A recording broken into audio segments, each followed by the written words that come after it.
Okay, it's live, everyone. Roll call, Mariah Michaelis. Hannah Arnold. Sandy Hansen. Courtney Hall-Blythe.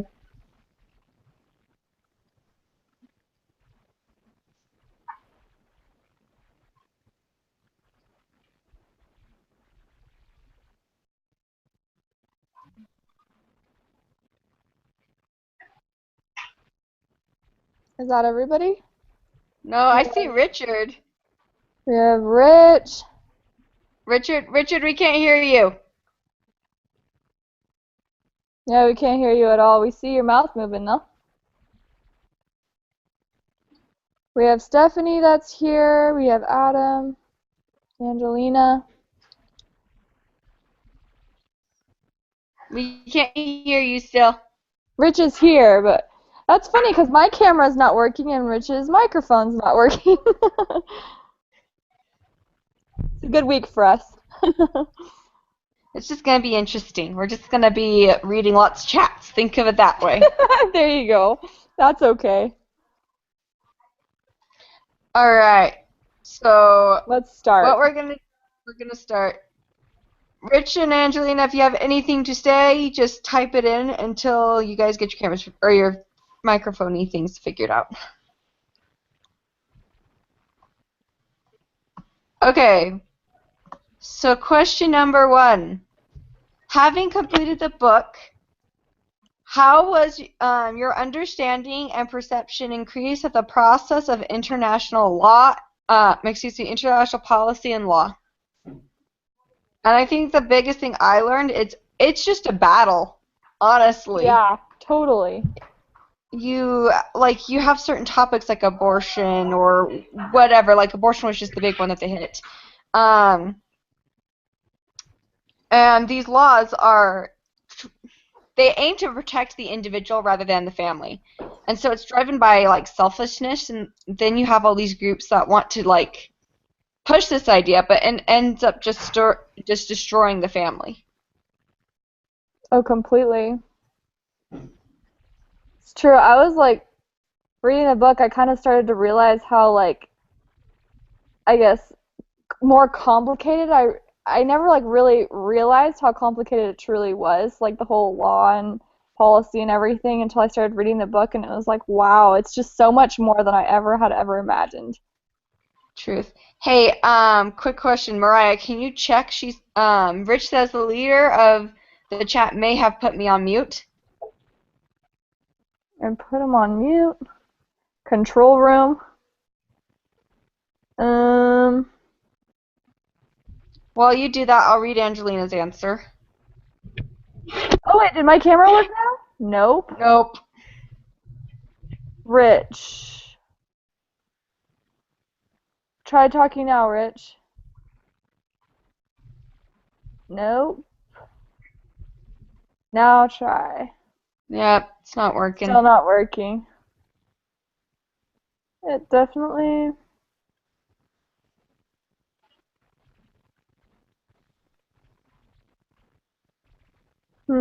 Weird. Okay. I don't know. So, Sorry. it's okay. Angelina's answer was international conferences created customary norms. Customary norms needs to be recognized internationally and then accepted before becoming a domestic law. Customary international law requires two things. First, it requires some sort of recognition by nation that this. Oh, Rich, can we hear you now? I don't know, can you? Yeah! Yay! Don't ask me what we did to fix it. All right. But you fixed it. All right, so I'll finish this. That is the rule. And second, it requires indication of their intent to be bound by the rule.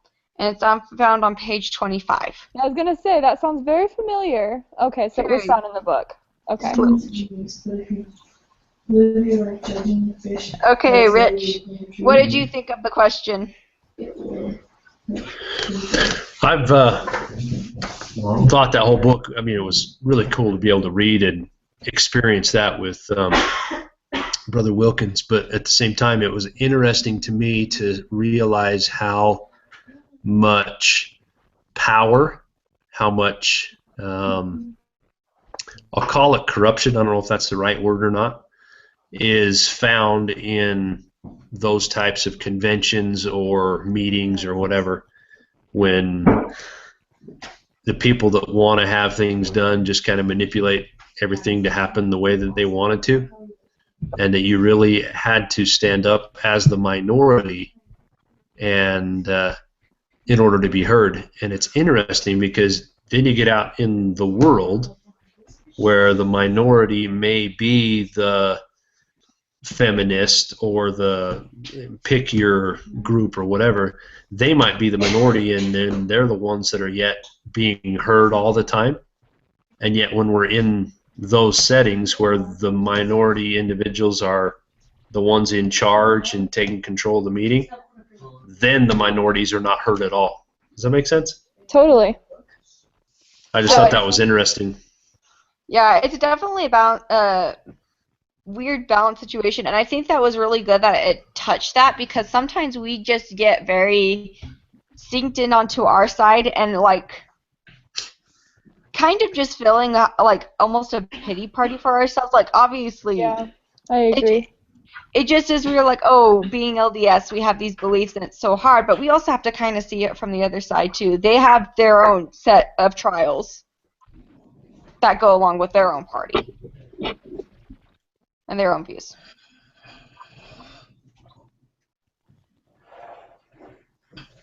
Okay. Are we ready to move on? Let's do it. All right. Courtney, do you have anything to add? Nope. Nope. Okay.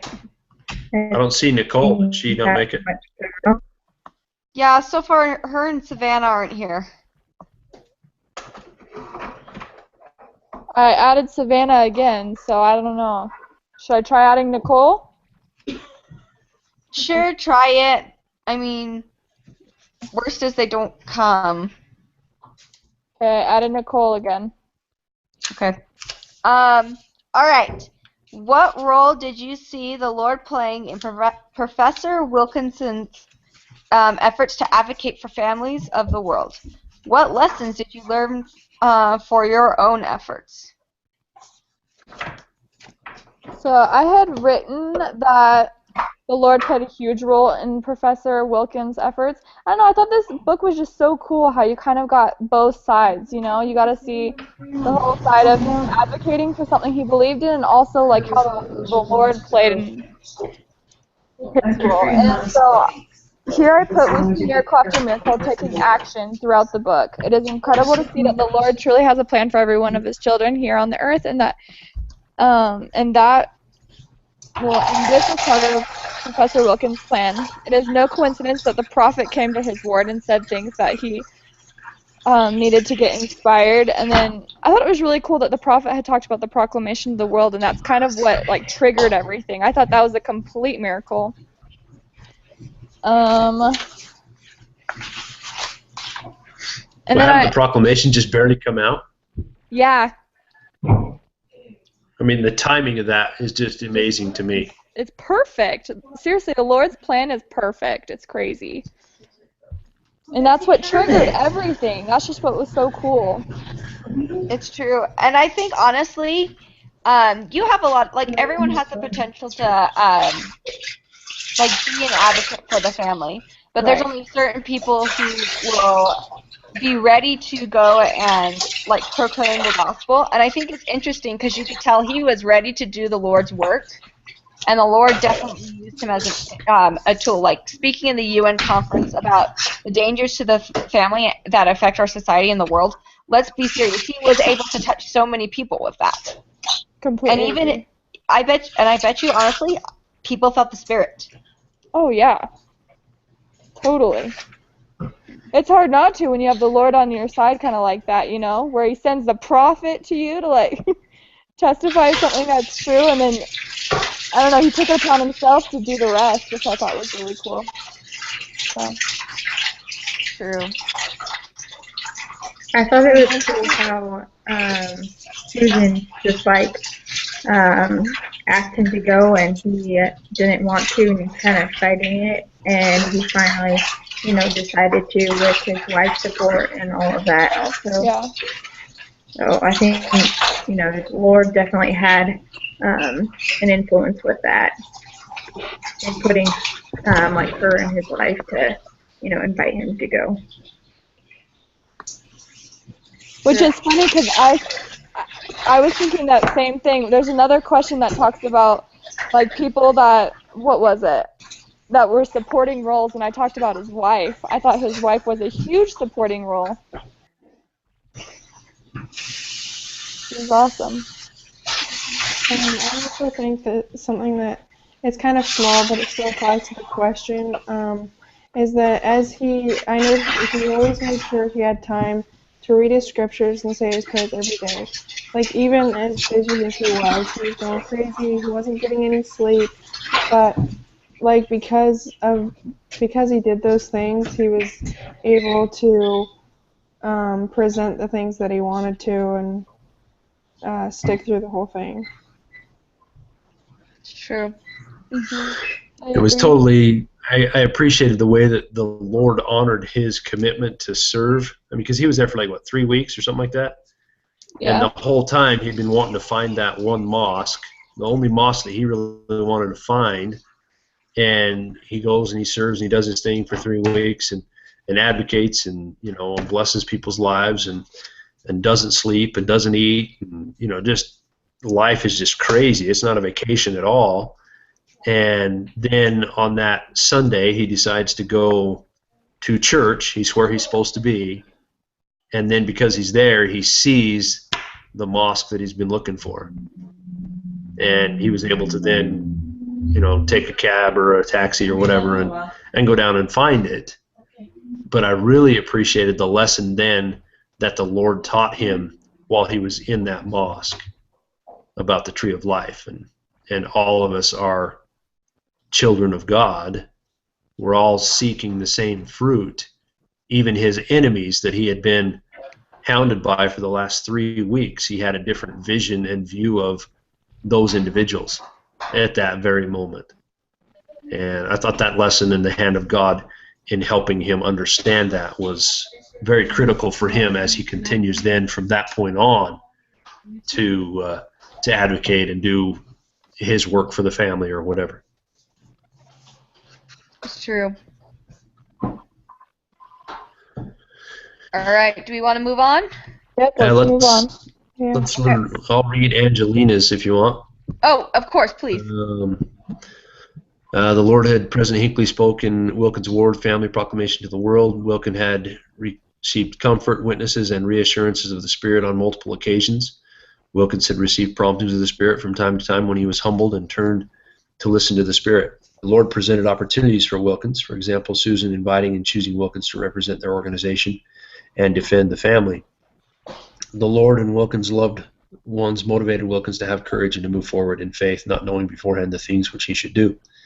God works in mysterious ways to bring things to pass. For example, Wilkins' identity was mistaken unintentionally, which led to open doors. Dang, she's always so good with her words. I love it. All right. We ready to move on? Yep, let's move on. Okay. Yeah. Even though the book was largely about Richard Wilkinson's experience, what important supporting roles did you see others play in his account? So we already talked about his wife. His wife, yeah. But I really do think Susan Rollins, the one that was the president of the UN, played a huge support in it. Let's be serious. This story would not have happened if she wasn't the one that invited him to come and speak and be there. I completely agree.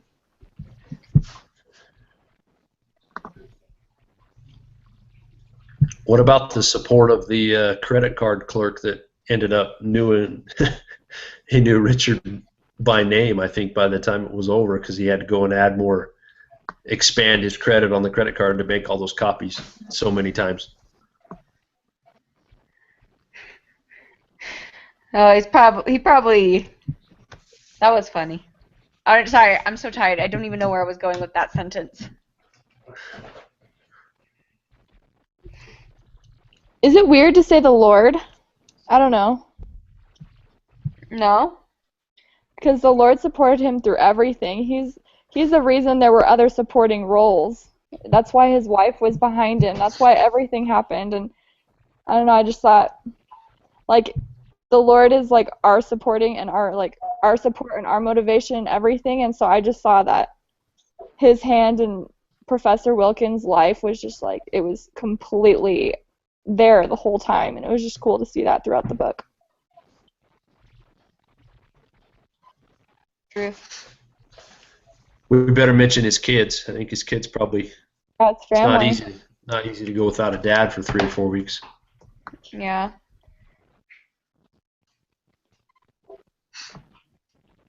All right. Do we want to mention anyone else? Nah. Okay. So the Trying next to remember, question. wasn't there somebody that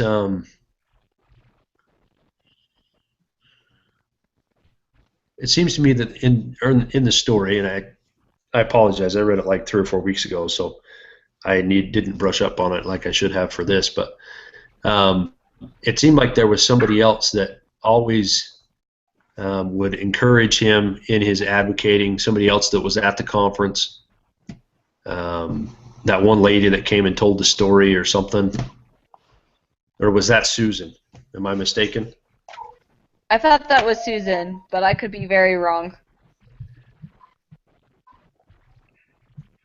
Yeah, I won't take time right now to go and find it, but it seemed like there was somebody else that just came and talked to him for like 30 or 40 minutes and just about weird stuff, and the next thing he knows, he's like, oh yeah, that's right. Anyway, just scratch that from the recording. Awesome. Okay. Do we want to move on? Did everyone say what they wanted to say? Okay, moving on. Ponder your readings from A Sacred Duty. What are some consequences or risks of minimizing or eliminating family and religion from public policy? For me, I said you're taking out morals and values. Oh, completely. I completely agree. Yeah. And you're removing that. That was all based off of morals and values and things they believed in. And when you take that all out, you don't have a foundation, and everything just completely crumbles because no one has a clear knowledge of right and wrong. I put you lose all order in everything, because a lot of people, they stay together, they keep themselves together through having, like you said, morals or like values, like a belief system. And when you take the family away and on top of that religion, there's nothing. Honestly, it's like an apostasy all over again. Truth. This may be a shocker, but I'm just going to simply agree with what has already been said. Thank you, Rich. Okay. Last question. Are you guys ready? Woohoo! Okay. Based on Sacred Duty, what do you think we can do about it? Does the author, how do you say that word? Implicitly or explicitly make realistic expectations for ordinary citizens, as well as those in position of power and influence?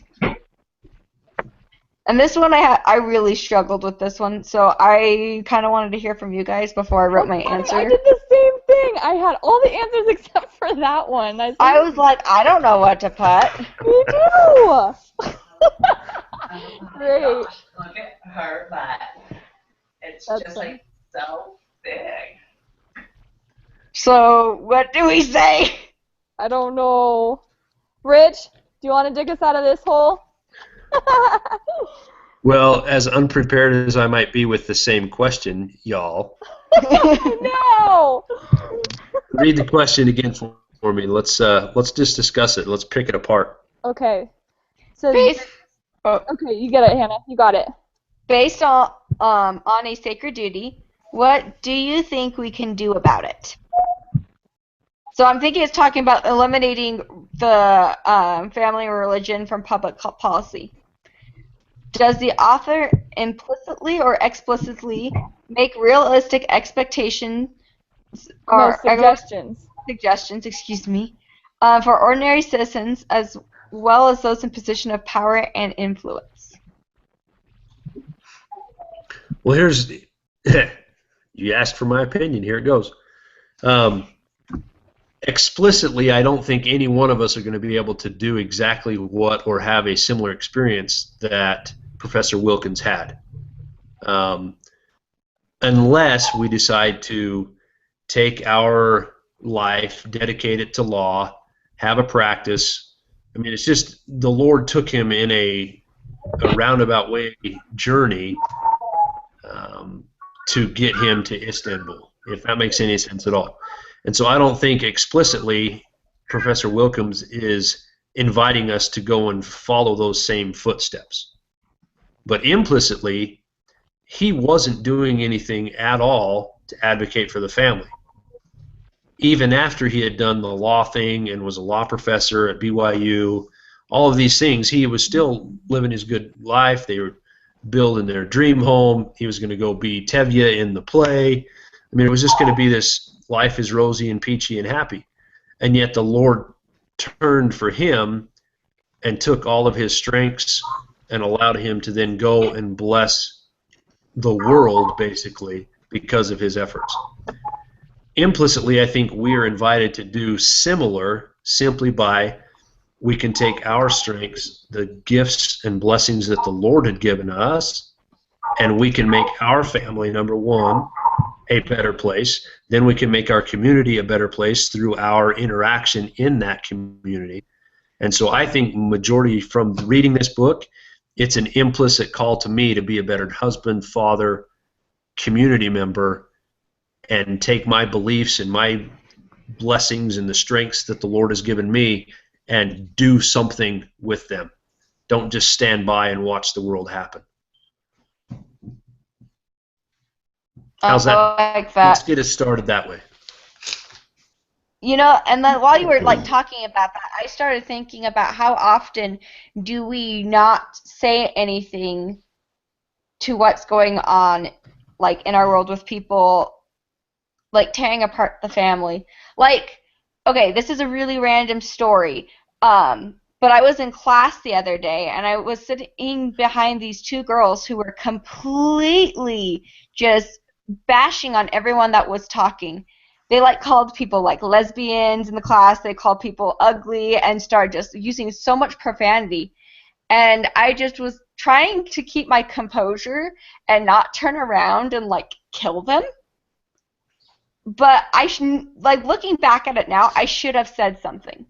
I should have done more. And I feel like when it comes to the family, that we need to do more. And that's a lesson I had to learn this week. But if I hadn't have learned that, it kind of made me feel like I need to advocate more for the family, not just take it and grin it sometimes. Sometimes I do have to stand up and actually say, this is what I believe, and you need to not be doing those things because of this reason, you know?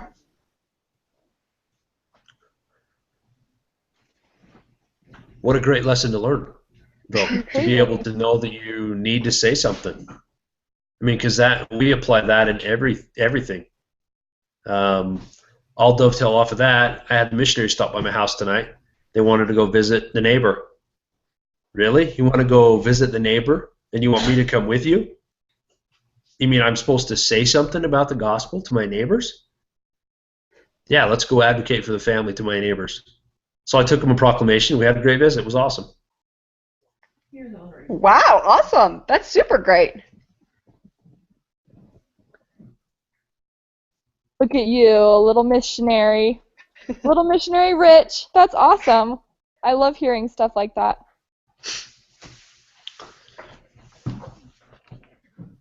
It was fun. Hey guys, Yes? and don't forget to check the chat.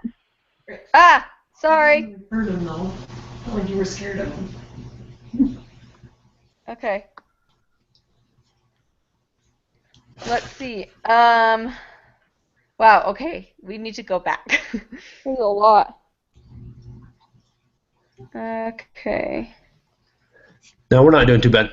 What lessons did you Oh, you're learn right. from your own efforts? I think this is still Angelina, right? Yeah. Reading this book, I've learned that the Lord is always still there for us, even when we do not think that He is. The Lord never distances Himself from us. It is we who tend to distance ourselves from the Lord. If we truly need the Lord, if we truly want His guidance and to do His will, we need to humble ourselves and truly seek Him out. This book gave us the motivation to have the mind frame and determination to do the Lord's will and to stand steadfast and immovable in good works. This book made reference to the known hymn, "I'll go where you want me to go, dear Lord." Perhaps his duty, after all, was not to educate so much as it was to strengthen, and strength he soon found was going to be needed.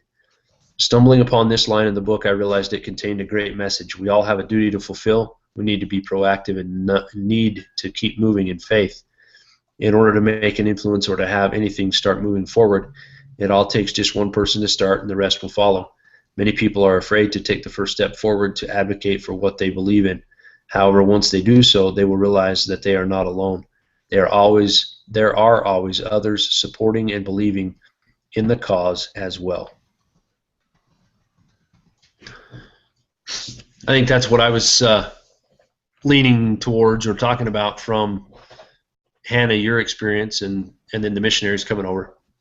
Yeah. We just have to be willing to go and do and share, and we realize that there's others there who believe in the cause as well. Thanks, Angelina. That was awesome. That was super great. All right. That was our last question. Does anyone have anything else to say? If speak now or forever hold your peace. I love that book. It was great. It's a good book. It definitely opened my eyes to the impact that those conferences and conventions have on laws and policies and decisions made in court systems throughout the world. Oh, yeah. And it definitely was an eye-opener as to how important it is to stand up for what's right, stand up for what we know is right. Which is getting harder every single day. But yeah, That's true. it becomes more important every day. So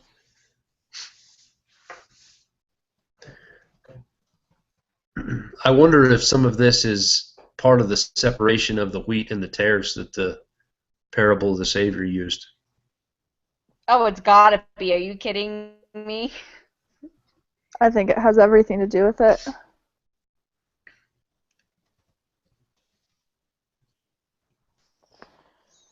Anyways, it seems like everyone's pretty good. Do we still give a 2-minute Yeah. summary, or is that good? 2-minute summary. I don't know. Do we still need to do that? I don't know. I It'd be think kind of. we should. Okay. Are you guys Who wants to? submitting your own personal questions again?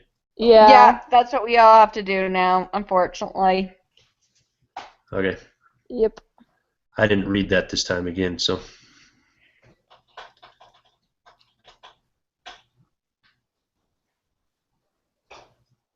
I'll go for the summary. Through reading this book, we all, as we've discussed, know the importance of needing to stand up and say something.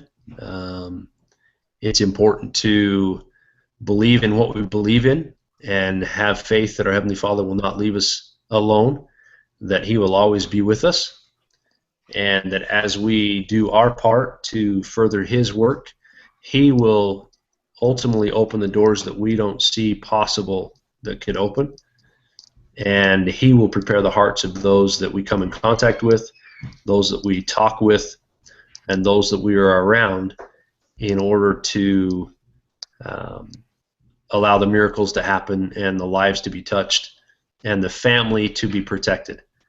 And I think that we also discussed tonight the importance of the family proclamation and the timing of that. I'm going to call it scripture.